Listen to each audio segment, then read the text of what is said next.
bonne journée. Dans le cadre du troisième volet concernant le cours de la géodynamique, on va essayer de se focaliser sur un phénomène qui n'est pas de moindre importance, ça concerne les actions éoliennes, c'est-à-dire l'action érosive du vent. Et on va essayer de voir les lieux et les limites de ce phénomène. Comme on sait que le vent est un agent d'érosion qui peut s'exercer partout à condition que le couvert végétal soit abondant ou absent. Pourquoi ? Parce que tout simplement, plus le couvert végétal, s'il y a beaucoup de forêts, bien sûr, le vent, son action va être un peu de moindre importance. Ceci limite les zones où il s'exerce. C'est-à-dire, les dépôts des régions péridésertiques ou bien désertiques sont les plus importantes. Mais pour ce qu'on appelle désert, ou bien ce qu'on appelle une région désertique, Mintaqa Sahara, ce n'est pas As-Sahara, comme la majorité des gens ils croient le milieu désertique c'est Sahara. Non, ce n'est pas le Sahara, c'est une région qui est désertique, Sahara, c'est-à-dire les déserts sont de 3 tiers. Il y a les déserts arctiques froids, c'est-à-dire dans le pôle nord, et même dans le pôle sud, dans l'Antarctique, il n'y a pas quasiment de couvert végétal. Donc l'action du vent, elle est très importante. Il y a les déserts qui sont subtropicaux, mais qui sont chauds, et il y a les déserts intracontinentaux de température variée. C'est comme le désert de chez nous, c'est le désert dans la région de Merzouga, par exemple. Et puis de la zone littorale, au niveau des plages, surtout lorsque celles-ci occupent de grandes étendues. Ce qu'on voit par exemple la baie de Dakhla, etc., les plages qui ont un grand étendue, il y a des plages, c'est qu'il y a des sables. S'il y a des sables, il n'y a pas un couvert végétal qui est très important, donc il y a l'action désertique. Il y a aussi dans la région du Raoub, chez nous au Maroc, dans la région du Raoub, là où il y a la forêt de Marmora. Il y a une plage qui est très étendue, des plages entre Rabat, Qnitra jusqu'à l'Aouej qui sont très étendues. Il y a beaucoup de sable, il y a l'action du vent qui va faire un peu la dérive littorale conjuguée entre l'action du vague et l'action du vent. Mais il y a, lorsqu'on rentre un peu dans le continent, dans la forêt de Marmora, on trouve que c'est du sable ici, du transport par le vent, et c'est pour cela qu'on a le chêne liège qui est le plus important dans le Marmora. Ainsi bien que limitée dans l'espace, l'action du vent est présente à toutes les époques géologiques. Depuis la formation de la Terre, depuis 4,6 milliards d'années, il y avait toujours du vent. Il y avait toujours donc ces actions éoliennes et il y avait toujours des édifices qui se forment à partir du vent, l'érosion, et se déposent et on trouve ces grès éoliens. Par exemple, chez nous, là, dans le Haut-Atlas, pendant le Crétacé, il y a des sables qui sont formés par l'action du vent. Les déserts ont toujours existé, mais en fonction de la migration relative des pôles et des continents au cours des temps géologiques, leur position était différente par rapport à celle de l'actuel. On sait qu'on a le pôle nord, on a le pôle sud actuellement, mais ces pôles, ils migrent tout le temps. Maintenant, on a la zone glaciaire, c'est dans l'Arctique, là où il y a le zénith, dans la zone arctique et la zone antarctique. Mais on prend un exemple, la zone glaciaire ou bien périglaciaire, elle était pas loin du Maroc pendant l'âge ordovicien, pendant l'ère primaire. Par exemple, dans toutes les époques, les dunes littorales ont existé. Il y avait toujours des rivages. Il y avait toujours des marges actives et des marges passives. Il y avait toujours des plages. Il y avait toujours des dunes littorales fabriquées et édifiées par l'action du vent à proximité du littoral. Donc, ils témoignent de l'existence de plages qu'on peut qualifier de plages qui sont fossiles. Ces actions sont destructives, pas comme l'action hydrique ou bien l'action glaciaire. L'érosion due au vent, elle consiste essentiellement en un vannage, c'est-à-dire en un lessivage superficiel en absence de l'eau. Le vent agit essentiellement sur un matériel qui n'est pas cohésif, c'est-à-dire non cohérent. C'est-à-dire pour que le vent ait son action, il faut avoir un matériel qui n'est pas cohérent, qui n'est pas solide pour qu'il puisse le transporter et qui sera entraîné d'une manière sélective, c'est-à-dire qu'il y aura un trait. Plus les grains sont petits, puis ils seront transportés le plus loin possible. Les matériaux les plus fins seront entraînés alors que les plus grossiers vont rester sur place. C'est ça ce qu'on appelle le vannage. Très exceptionnellement, les petits galets. Les petits galets, alors, ils seront entraînés, mais un peu difficilement. Ainsi se forment de vastes étendues caillouteuses, c'est-à-dire les galets vont rester sur place, qui sont privés de leurs éléments fins. Les éléments fins vont être transportés le plus loin possible et les éléments grossiers vont rester sur place. C'est ce qu'on appelle, d'ailleurs, le vannage. Il s'agit dans ce cas des règles du Sahara, ce qu'on appelle des règles, c'est un terme qui est issu d'un terme arabe. On sait que les zones désertiques, on va trouver plusieurs termes qui sont nommés à partir des noms arabes. Pourquoi? Parce que les déserts, c'est en arabe, c'est dans le Moyen-Orient, les Émirats arabes unis, etc., etc. Et chez nous, dans le sud, dans le Soudan, l'Égypte, la Libye, l'Algérie, etc., etc. Alors, on a l'habitude d'utiliser ces termes, et bien sûr, dans la littérature française, ils ont pris directement les termes arabes.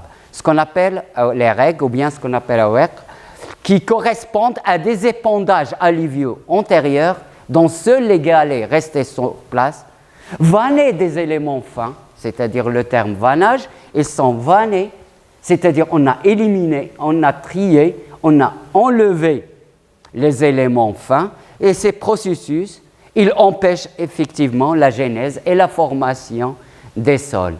Et bien sûr, s'ils limitent la formation des sols, automatiquement, il limite, si on n'a pas assez de sol, on n'aura pas l'installation d'un couvert végétal qui est très important.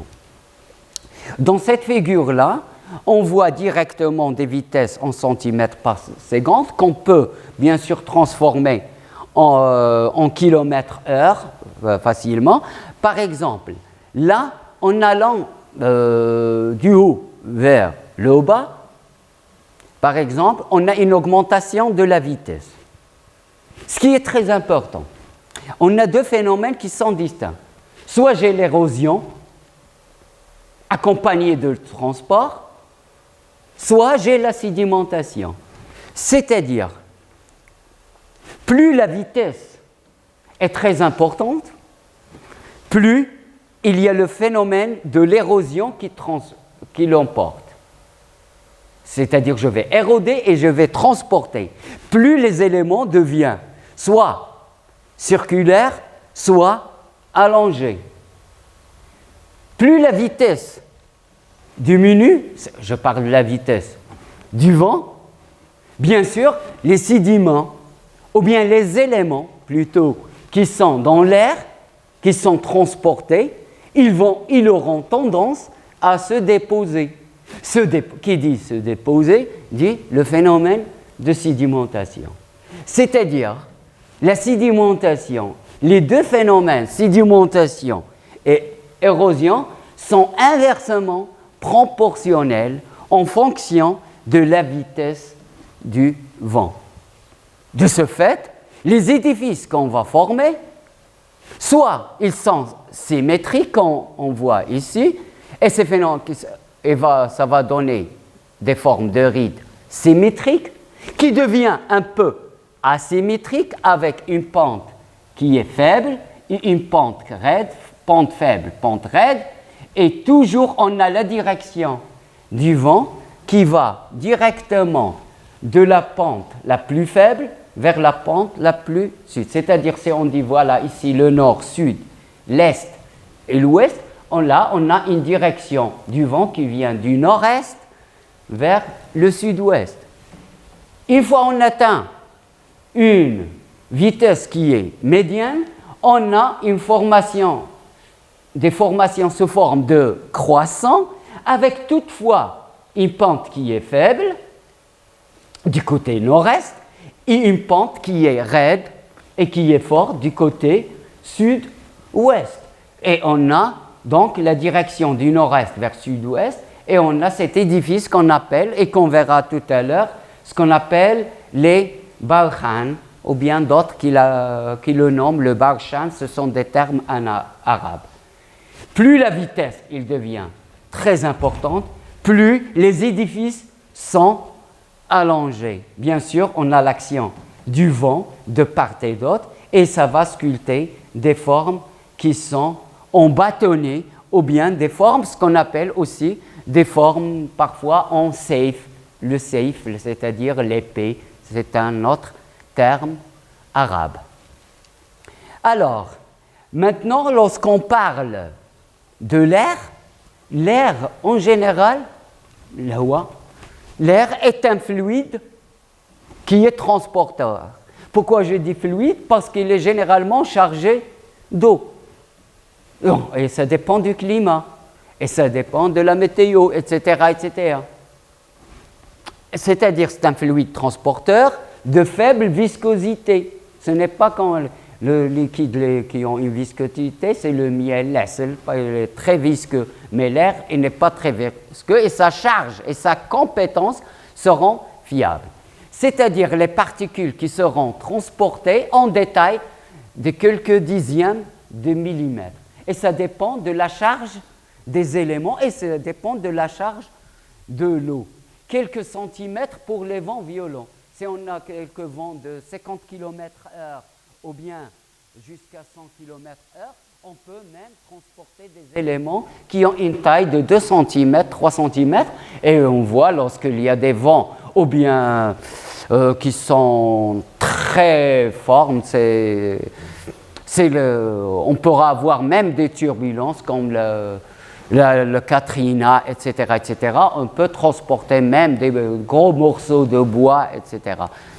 Le choc des grains, c'est-à-dire le choc entre les grains, même dans l'air et les grains, il y a le choc, il y a le contact entre les différents grains, entre eux, est plus violent que dans un transport aquatique. Pourquoi? Parce que tout simplement, si on est sous l'eau, il y a des grains. L'eau, il transporte des grains.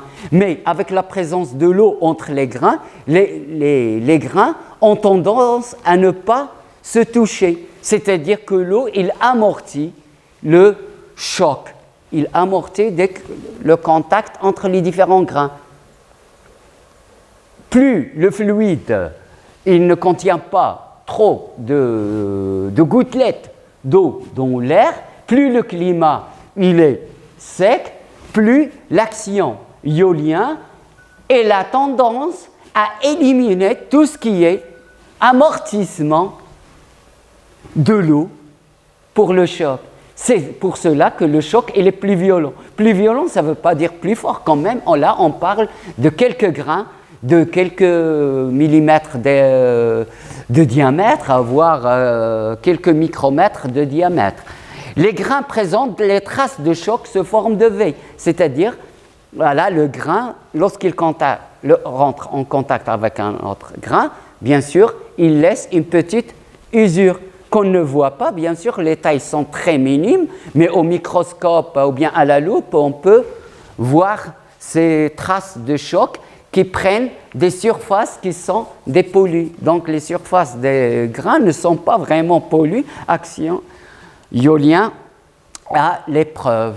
L'érosion et le transport iolien prennent une grande importance dans le cas de sédiments meubles. Plus le sédiment est meuble, c'est-à-dire non cohérent, c'est-à-dire non cohésif, plus l'action iolienne est très importante. Pourquoi? Les sédiments meubles, ils sont non protégés, et surtout lorsqu'ils sont non protégés par la végétation. Pas de végétation ou peu de végétation, l'action iolienne, elle est trop importante. Ni rendu cohérent par une imprégnation de l'eau. Si on a une imprégnation de l'eau, on aura des formes de marécages qui sont un peu cohésives. Il faut attendre le dessèchement pour qu'ils puissent être érodés et éventuellement transportés. Ces conditions qu'on trouve là sont rencontrées surtout dans les zones désertiques que je viens de préciter, que ce soit arctique, que ce soit du côté littoral, que ce soit du côté intracontinental, où la désagrégation qui est physique, mécanique, produit des matériaux de toute taille. Les particules fines sont balayées ou bien balayées, c'est-à-dire on a ce qu'on appelle le phénomène de déflation, c'est-à-dire c'est une sorte de vannage des éléments fins en laissant les éléments grossiers. Ces éléments, ces derniers, ils restent sur place et forment les surfaces caillouteuses des règles. Les particules de l'ordre de 0,1 à 1 mm sont transportées par le vent parce qu'ils sont très fines et érodent les roches qu'elles rencontrent.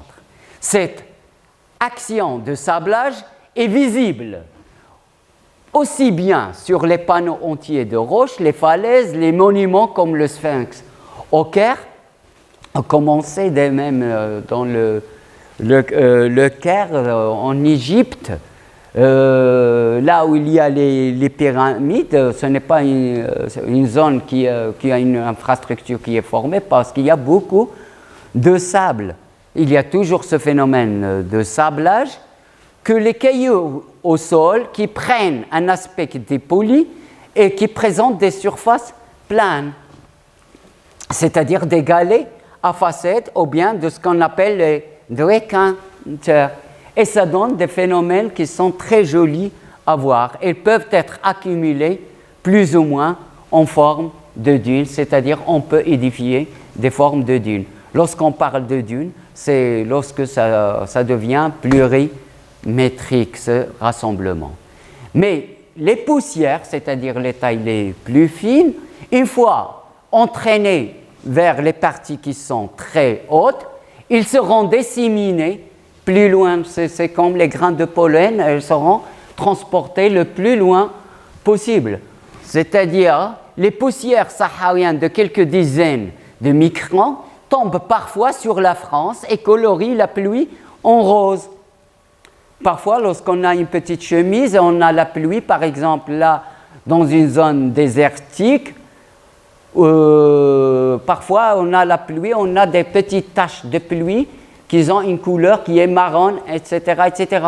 Donc cette pluie-là, bien sûr, une fois il tombe, elle va toucher les éléments qui sont dans le brouillard. Et bien sûr, ces éléments, ces gouttelettes d'eau qui vont tomber, ils prennent la couleur. Par exemple, si on a une cendre volcanique, un volcanisme, et vous vous souvenez, il y a 5 ans, il y avait le grand volcan de l'Islande qui était actif. Il y avait des poussières volcaniques sur toute l'Europe. Et ces poussières volcaniques sur toute l'Europe, d'ailleurs même les vols aériens ont été arrêtés pendant plusieurs jours suite à cette catastrophe. Ces poussières volcaniques, une fois on a la pluie, les poussières volcaniques sont, en général, c'est comme les cendres volcaniques, etc. Ce sont des poussières, c'est-à-dire ils ont des tailles qui sont de millimétriques, voire micrométriques. Ils ont une couleur qui est noirâtre. Donc, automatiquement, la pluie va prendre la couleur en noir. tout simplement. Les zones de plage sont constituées en matériaux sableux, c'est la plage sableuse, et soumise au vent. Ils constituent également un domaine d'action privilégié par le vent. Et même ces sables, même ces plages, ils n'ont pas la même couleur. Parfois, on entend parler le sable d'or.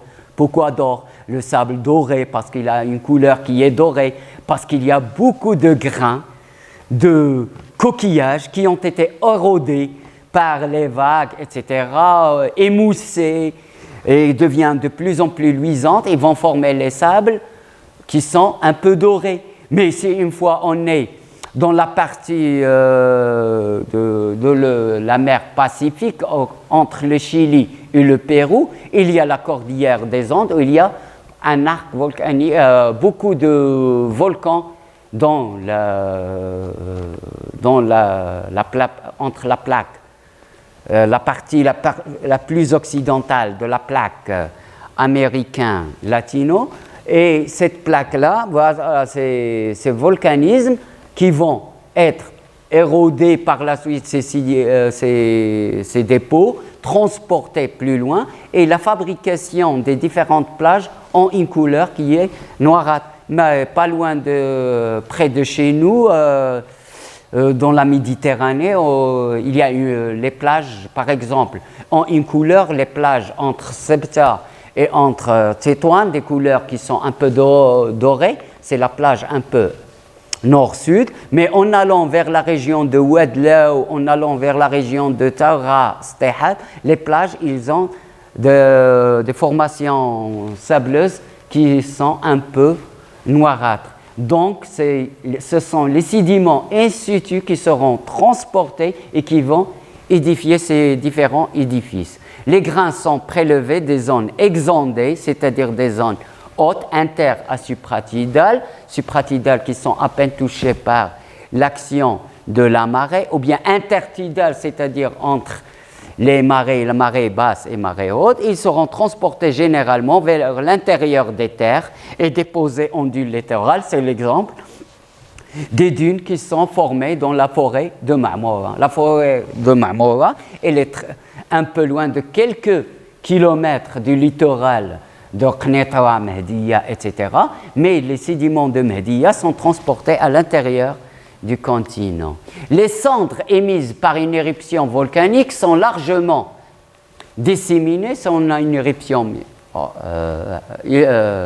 volcanique, ces cendres volcaniques seront disséminées comme des grains de pollen à la surface du globe par les vents qui colorient les couchers de soleil. En 1982, l'éruption du volcan mexicain El Chichone a projeté un peu 500 millions de tonnes de poussière volcanique dans l'atmosphère. Alors, il faut imaginer, une fois on a l'action éolienne, bien sûr, plus on a un matériel, plus on a un agent. L'agent, c'est le vent. Le matériel, c'est le matériel et bien les poussières volcaniques. On a le matériel, on a l'agent. L'agent, il travaille bien et il est très actif. Il y a un autre phénomène, ce qu'on appelle la corrosion, qui est une sorte d'érosion qui est due à un vent chargé en matériaux. Ce n'est pas un vent neutre, il s'agit d'un vent de sable qui est étroitement lié au voisinage du sol, c'est-à-dire à 1 mètre, 2 mètres du sol. Parfois, on trouve des vents qui sont très violents. Le vent de pluie aussi peut également agir, notamment sur les calcaires qui sont solubles. Bien sûr, il y a le vent et il y a la pluie. Et surtout pour les pluies acides. Et qui dit pluie dit eau, qui dit eau dit altération qui va être plus susceptible dans les calcaires qui sont solubles. Pourquoi les calcaires? J'utilise les calcaires parce que c'est surtout le CaCO3 qui rentre en action chimique avec l'eau pour donner des matériaux qui sont solubles. C'est ainsi que des falaises de craie, la craie c'est une roche qui est facilement friable, sont préférentiellement affectées par la corrosion au niveau des faces faisant offrande de vent dominant. C'est-à-dire la falaise, bien sûr, le vent, il prend des directions. Et le vent, parfois, il est dominant. Voilà, on entend, il y a des vents qui viennent de l'est, il y a des vents qui viennent de l'ouest, du nord, du sud. Des vents qui viennent de l'est, par exemple, chez nous au Maroc, les vents les plus importants, ce sont des vents qui viennent de l'est, ce qu'on appelle le Chawgi, et des vents qui viennent de l'ouest, ce qu'on appelle du Raoubi, parce qu'on a une façade atlantique. Et les vents des Chawgi sont un peu chargés, sont très chauds, etc. Parce qu'à notre voisinage, il y a l'Algérie. C'est un continent, c'est un vent qui est un peu violent, qui est sec, etc. Mais le vent, le Raoubi, ou bien ce qu'on appelle le vent de l'ouest qui vient de l'Atlantique, il est plus tolérant parce qu'on a la façade atlantique qui est un peu humide. La corrosion, c'est-à-dire, elle est plus importante du côté est que du côté ouest. Et bien sûr, il y a la chaîne du Haut Atlas marocain qui divise le Maroc en deux parties. C'est une chaîne qui est très haute. On a une partie qui est au nord, une partie qui est au sud. C'est-à-dire, cette chaîne du Haut Atlas, il joue un rôle de barrière vis-à-vis des vents qui viennent de l'est pour ne pas atteindre les parties qui viennent plutôt du nord et du vent qui vient du sud à partir du désert. Bien sûr, les vents qui viennent du sud, ils sont très chargés, ils viennent des milieux désertiques et le Haut Atlas, ils sont très chauds et très arides et très violents. Et le Haut Atlas, il joue une barrière et d'ailleurs, il limite, c'est une barrière qui limite un peu l'ensablement. C'est-à-dire vers les parties, non. C'est-à-dire on peut avoir des galets à facettes, c'est le choc, on peut avoir des V, etc.